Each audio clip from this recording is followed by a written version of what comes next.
on this week's episode of Ramz'S Hoosier Pawn. Okay, my name is Robert, and I brought in a Japanese World War II flag and a bayonet from the British Empire in the late 1800s. What are you, a princess today? I'm a princess every day. What are you talking about? What are you wearing that thing for? It came in today and Dad said I could wear it. Jeez, you're lucky. No. So what did you bring in today? A golden spike from Fifth Street. I think I found it in an old shed years ago. How you doing today? Doing fine, thank you. What did you bring for us today?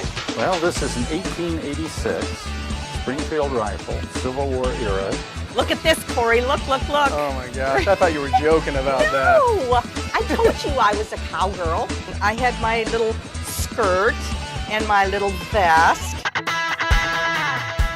This is Randy Ramsey, and this is his pawn store. He works here with his wife Melanie, sons Corey and Chad, and daughter Amanda. Many items here have a unique story. And after 25 years in the business, he's learned that you never know what's coming through the door next. This is Ramz'S Hoosier Pawn. Chad, did I ever show you my handy dandy knife? That's not a knife. That's a knife. That is. Are you trying to be Crocodile Dundee? Well, actually, while you were away, we had this really nice collector's knife come in. It's handmade by R.B. McDowell. It has its handle is made of sterling silver, 30 ounces actually. My, feels like about 5 pounds. With that much silver weight, it has to have $750 in just scrap. Yeah. The handle also is stag, and it has a really nice engraving on the back there. Pretty nice collector's piece. Yeah. You get quite a few knife collectors in, they'll be interested in seeing this one. I think they will. Tonight I brought in a 1886 Springfield rifle, Civil War era, and I'm sort of hoping to get around $400 for it, and we'll see what we get. How you doing today? Doing fine, thank you. What did you bring for us today? Well, this is an 1886 Springfield rifle, Civil War era. It does not have all its parts, but they're kind of hard to get hold of in almost any condition, so I thought I'd bring it in and see what you thought of it. Well, it definitely is an old piece, and like you said, it looks like it's missing the area that your nipple would be on for the percussion part of it, and it's been patched a few times. Yeah, it looks like it has the Springfield lettering as well as the eagle with the U.S. down underneath it. Typical of Springfield merchandise. Is this something that you were thinking about selling or getting a loan on, or Possibly selling. possibly selling?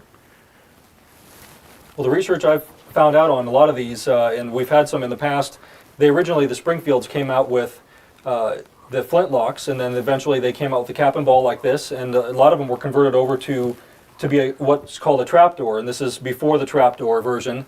Obviously it wasn't converted. I believe that it's for the length that it is, it was used or made right after the 1884 version. I think they were typically used for cavalry because they were a shorter gun rather than the rifle. They're the carbine version. Did you have an idea what you were hoping to get out of it? No, just was curious to say the least. Well, the condition is the key thing on these. I've had people call me and I've gone to their home and you could see light where it had actually rusted completely through. This has not done that, but the wood has had a lot of patch work and missing. Where are you thinking, Chad, that we would need to be on something like this? Considering what we've bought and sold some of the ones in the past for, we've had several different price ranges anywhere that we've been able to sell them for. Sometimes we'll sell them for parts because of the condition of them. Some people may need parts off of them, and but I think that for what we've bought them in the past and sold them for, we would be interested in giving you about $300 for it. But if, obviously, if it was mint condition, then you're talking a whole different ball game. Yeah, when it's in better shape without the damage to the stock and the pitting and the barrel, you really jump the price up, and a lot of dealers and collectors will be interested in that time. Well, it certainly is an interesting piece, that's for sure. Yes, and there sometimes people just buy a piece like this to put up on their mantle above the fireplace and just for looks. Do you think you'd be interested in selling it today? Possibly. Okay. if the $300 is something you would consider, we can write you up today. Well, I think I was thinking more in the range of about 400, realizing that it isn't really a complete piece. Sure. But they don't make them anymore. How about if we push it to 3 1/4? I'm not sure about that. I'd have to think about it. Yeah, and that's Okay. perfectly fine. We're here, If you were in the mood to go to 350, maybe 350. 350. Well, it's. I think we'll take a chance on it for 350. Yeah, I think that'd be okay. My son Yeah. oversees the gun department, so Yeah. I'll let him. Well, one could say Surpass he's my doing a decision. bang-up job with this. Yes, and with the current government, issues that they're having with guns right now, we certainly don't have to worry about the capacity. Yep. It Yeah. doesn't have a very big And- magazine to No. it. And a firearm like this, we are a licensed firearm dealer, so therefore we can sell newer firearms as well as antique firearms. A piece like this, the person that buys it won't have to fill out all kinds of paper because of the age of it and because it's a non-functional gun. So if you're interested, I'll have Chad write you up at the 350 level. Yeah, we can do that. All right. Thank you. Thank you. Thank you for coming Right in. this way. Well, that was an interesting session, and I learned a little bit about the Springfield that I wasn't aware of. I was hoping to get about 400 for it, but we settled out at 350, and I'm pleased with that. Coming up next on Ramsey's Hoosier Pawn. Remember when we started Ramsey Exchange on Elmwood Avenue in 1988 with a little jewelry, coins, antiques, and collectibles? Yes, and people had such needs for borrowing money, so we became the county's first licensed pawn shop so we could help. Then we moved everything 20 years later to North Fairby Drive, doubling our space and renaming it Ramz'S Emporium. And we still care about people and their needs, giving as many loans as we can on items of value. Get help from the caring people at Ramz'S Emporium. You never know what's going to come through the door next. What did we get in this time? What are you, a princess today? I'm a princess every day. What are you talking about? What are you wearing that thing for? It came in today and Dad said I could wear it. Jeez, you're lucky. Yeah, well. Well, I was talking to Dad about this, and he actually got a couple items in musical instrument wise. And this item, actually, this harmonica, it's an Echo Honer. It was actually played by a blind guy in Rossville, and he played at local churches and different events and stuff like Really that. cool. It was handed down to like a friend of his, and she brought it in and sold it to us. That's So, really neat. yeah. Have you kinda tried neat. to play it? No, I haven't. Because it's icky. Well, What this about also that? came in too. They call them squeeze boxes or accordions, depending on what part of the country you're in. Yeah, we picked up both just recently. Have you tried to play that? No, I haven't. We could almost have like a band. I know, right? Along with all the other instruments, we probably could put one together. Yep. Hello, my name's James, and I brought a railroad spike in from the 5th Street, and I'm hoping to get around 150 bucks today for it. Hey, Hello. how are you? Pretty good. Your brother and his son come in here all the time for Star Wars stuff, right? Right, yep. Yeah, I thought you looked familiar. Yeah, Brian. Yes, exactly. And Ryan. Yeah, and Ryan. That's right, yeah, both of them. They're in here all the time. So what did you bring in today? A golden spike. Okay. How did you acquire this item? I found it in an old bandit shed I used to tore apart. Oh, very nice. Okay. We've actually had one similar to this, and I actually recall it's been probably close to 5 years ago at our old location. We actually had one, and so yeah, that's the second one I've seen ever. So Great. pretty What's neat. this artwork right here?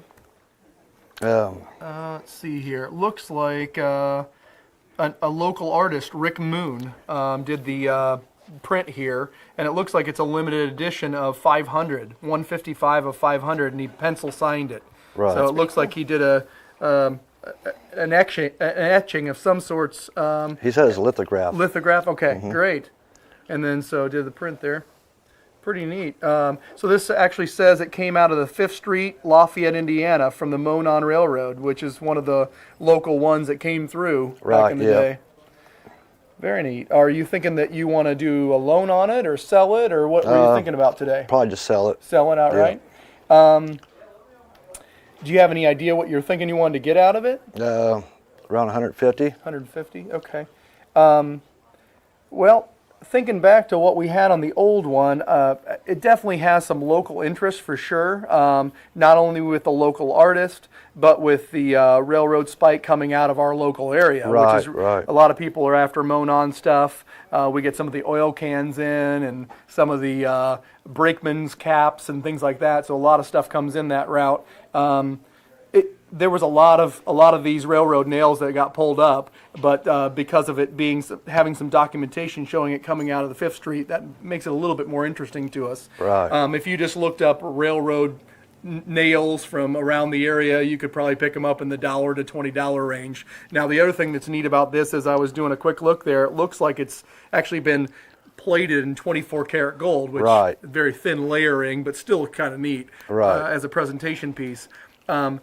I don't think you're super far off of where I think a retail would be. Okay. Our old location, I think, if I'm remembering correctly, we had one priced at $95. Okay. And I think we ended up selling it because it had been with us for a while, and it's not something that people specifically get that are railroad. It's kind of in between there. And I think we ended up selling it about $75 to another dealer.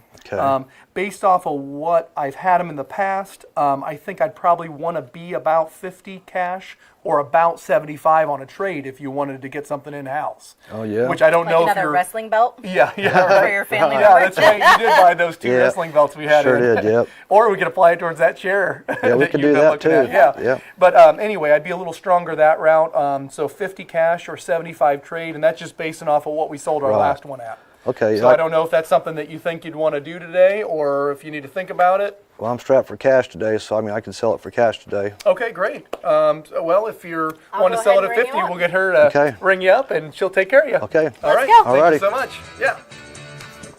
I was hoping to get a little more out of the item, but I'll settle for the 50 that they give me. And I learned a lot of history today on it.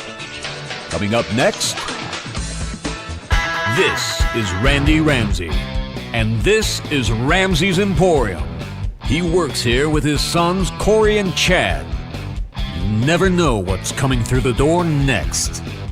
A Native American transformation mask. Authenticated Jim Brown and Walter Payton autographed football. Government issue Colt 1909 45 caliber. If you're looking for one-of-a-kind items, go to Ramz'S on North Farabee Drive, Lafayette. Corey, I don't know if I recall telling you about this. We had bought this some time ago, but it's a bronze placard. I don't know if you can tell with the snakes that are interwoven with all the greenery, but the gentleman who brought this in said his grandfather took this off the side of the door of a castle in Germany during World War II. Right. And he said when his grandfather brought it back to the United States, he took it to a museum, and they said indeed it was from the 1600s. There is a 1630 date on the back, but he said at that time his grandfather said that they had offered him about $600 for it, and of course that's been years ago. But I've often thought that this, in the hands of the right person, and somewhere we've got written on a piece of paper the name of the city that this Right. came from. I think also didn't a little medallion come in with that too? I believe we also have a medallion as well, and both of them are bronze with a gold gild put on top. But I just thought, very interesting piece. Okay, my name is Robert, and I brought in a Japanese World War II flag and a bayonet. I believe it's from the British Empire in the late 1800s. I'm hoping to get, I don't know, maybe 75 for the flag and maybe 40 or 50 bucks for the bayonet. Hello there. Whoa, Hello, How are you? Okay. My name is Randy. Robert, I'm Corey. Corey, nice Welcome to meet to you. Nice to meet Ramz'S. you. Got a couple items here I thought maybe you might want to take a look at. Got a World War II Japanese flag, and the bayonet, from what I can tell, it looks like it's British, possibly 1880s. Okay, very something like good. that. We get an awful lot of military things coming in from Civil War on up. Every once in a while we get pre-Civil War, but a lot of people, although they don't condone what they stood for, but they do collect a lot of items that are military related. Some, as is in this case, is Japanese. Others are from Nazi Germany.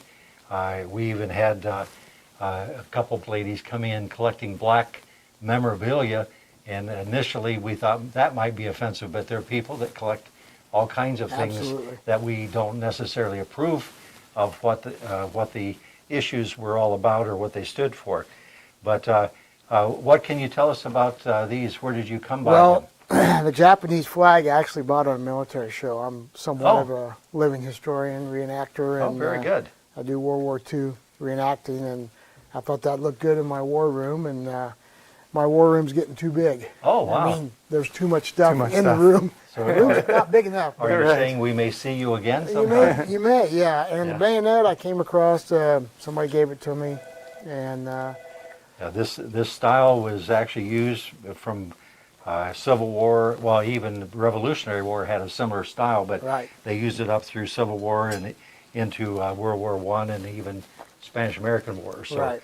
so we see a large time slot that these were Was utilized this in. made out of silk? This one is silk. Some of these that were made out of silk actually were used by the pilots, and they would actually have it folded up in their pocket, and when they dive bombed into boats and people's homes and so forth. But and then some we've even had some of these come in where they had a lot of Japanese writing on them to represent various names of people and so forth. Or probably where they went. yeah, I've read up a little bit about them, and the writing makes the flag more desirable. And some of the flags that are captured by the United States will have the officers' names on them that captured really? it, and those are interesting as Yes. well.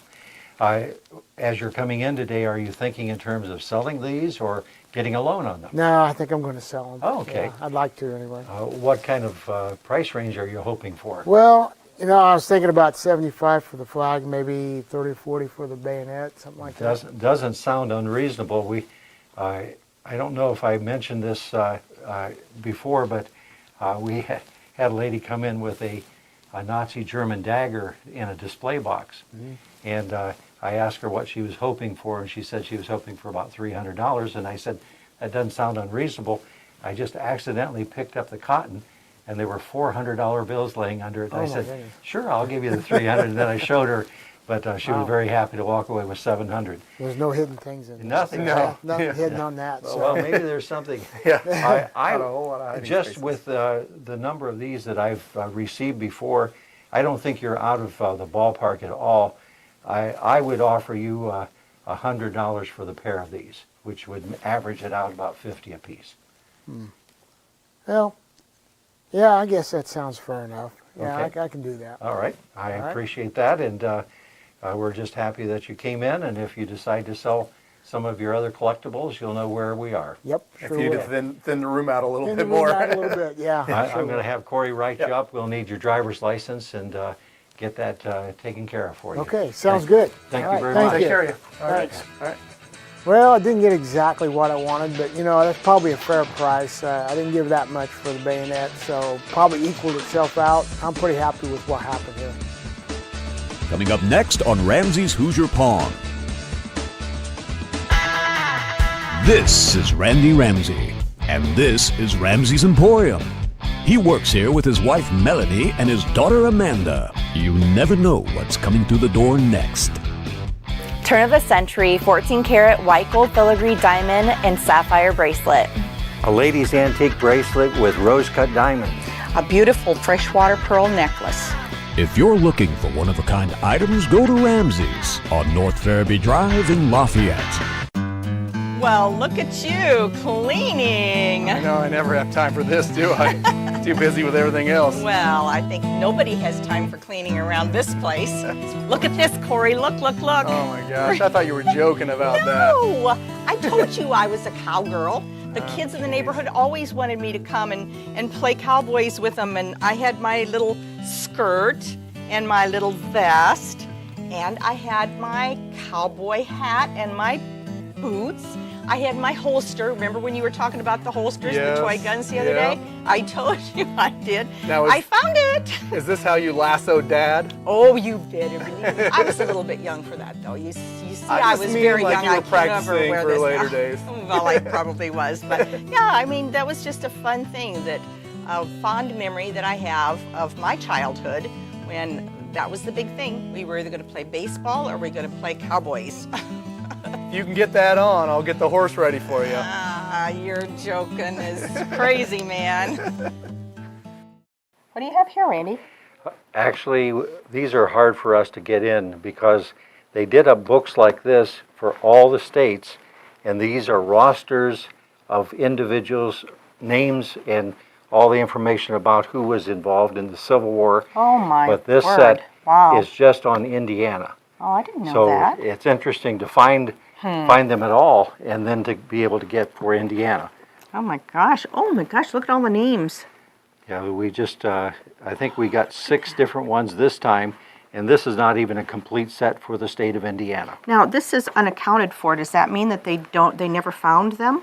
And they don't know where they died, or? They could have been killed and then buried, or they could have wow. run off and joined somebody else. Oh, that's crazy. But it's all the listings of where regiments they were in, where they were located, the names of all the individuals in a particular regiment. So it's pretty interesting information. That is amazing. And anybody doing a history study on their family for the Civil War Sure. and people who were involved that could find it for the state of Indiana. So, if people are looking for something, they can come here if we still have the If books. we still have the books. How many are there altogether? I think there's 8 or 10, and we've got 6 right now. I've got 2 back on my desk, and I've had just 1 or 2 previously come in that I've sold, and now we just got in a set of 6 of those. That's amazing.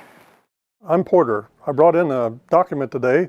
It's a land grant. It's 162 years old, 160 acres in Montgomery County, signed by the 13th President of the United States, Millard Fillmore. I wanted to check with Randy and see what it's worth. Hi, I'm Porter. Porter, Melanie. I'm Melanie. How are you? I remember Good you to see from you. years and years It ago. has been years ago. You were our insurance agent when our daughter was only about 3 years old. I remember. Wow. I know your name. I will never forget your name. Well, but I couldn't remember where I'd seen you, but now I've got it. Great. What do you have today? I have a document here that's signed by the 13th President of the United States, Millard Fillmore.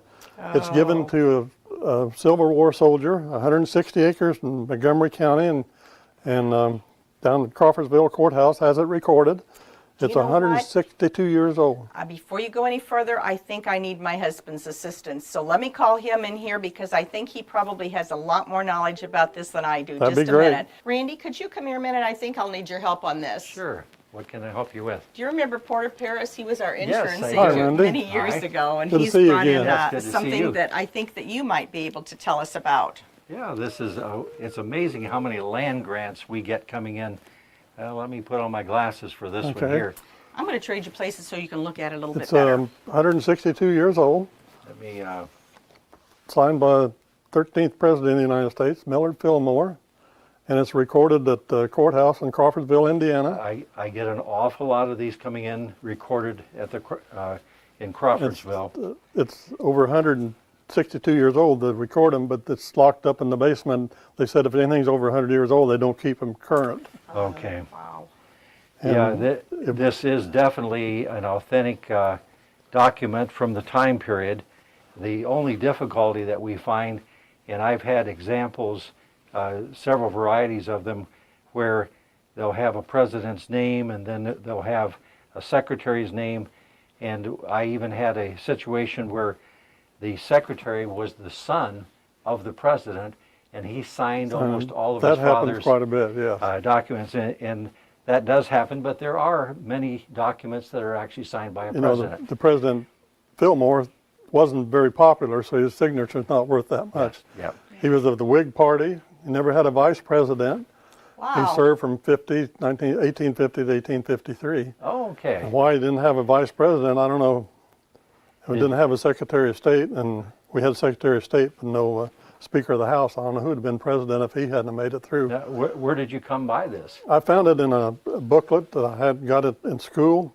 I've had that for years. Oh, I just put it away. In fact, I've had it for 63 years. Oh, my. gosh. Yeah, every time I get one of these in, I just think they're just neat. I probably have had as many as 10 at a time with different presidents autographs on them. I was aimed to call the courthouse, and I finally talked to a lady, and she said, I'm sure it's here, it's recorded on page 89 and volume 86 and all that sort of stuff. Some they of have records of it, but right. Some of them are in the hundreds of dollars if they're actually signed by the president, and some are in the thousands of dollars depending upon who the president. If it was Lincoln by chance, it was George Washington before yes. Yes.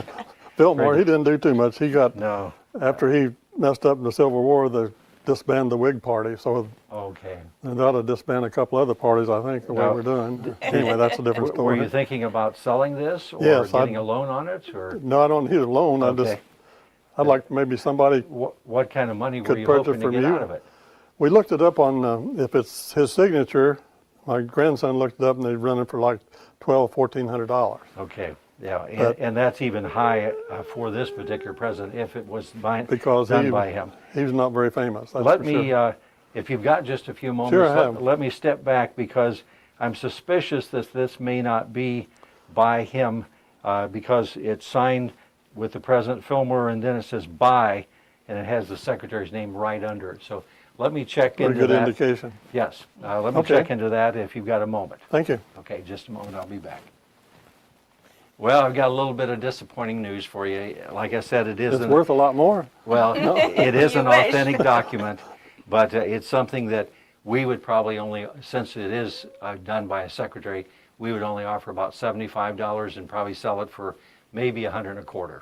For somebody, maybe the family would like to see who owns it now. That's what I always intended to do, but I never got around to it. And I finally found I don't know if at that level you just soon hang on to it. Or... No, that'd be great. I'll take it and I'll take for 2 rounds of golf that way. Very good. Well, I appreciate you coming in, and I'll have my wife write you up. We'll need a driver's license and get all the Thank you very much. Thank you. Great. You step over this way and we'll take care of it over here. I thought the document might be a little worth more than that if President Fillmore had signed it himself, which he didn't. He wasn't a very popular president, and I'm sure that document would have been more if it had been signed by Lincoln or Washington or someone. But I'm happy maybe somebody will come and purchase it and look up the families and see the history of it.